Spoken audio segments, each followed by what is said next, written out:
the entire Bible in 100 seconds.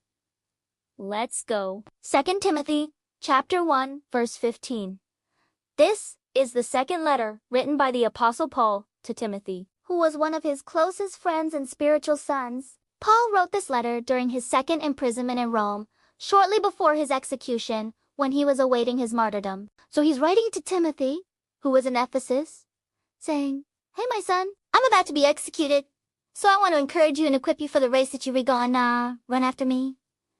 He talks about how the gospel is the power of God for salvation, and it's important to preach the word, even though there are people who will turn away from listening to it. He also talks about how some people will betray their faith because they heard the word of God, just like how some people today hear the gospel and then turn around and deny the very thing they once believed in. Then in chapter 2 he says, "You therefore endure hardship as a good soldier of Jesus Christ." So he's telling Timothy, hey, you need to get ready. You need to be strong.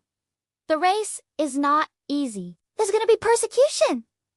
People might throw dirt on your name. But remember, you're a soldier of Jesus. Don't ever forget that. He then tells Timothy to remember what it means to be a good servant of Jesus, which is to not quarrel, but to be gentle, teaching those who are opposed. That's the way to win people to Jesus.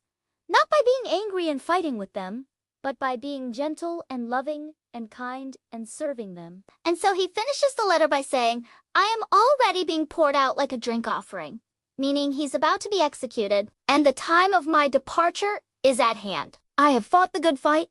I have finished the race. I have kept the faith.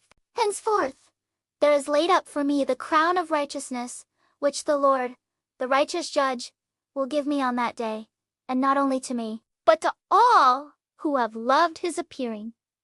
So he's saying, hey, Timothy, don't be sad for me. I'm actually very happy because I've done everything God asked me to do. I've preached the gospel. I've planted the seeds. Now it's your turn to water the seeds that I've planted. And I know you'll do a great job, Timothy, because you are a true son of Paul, the apostle.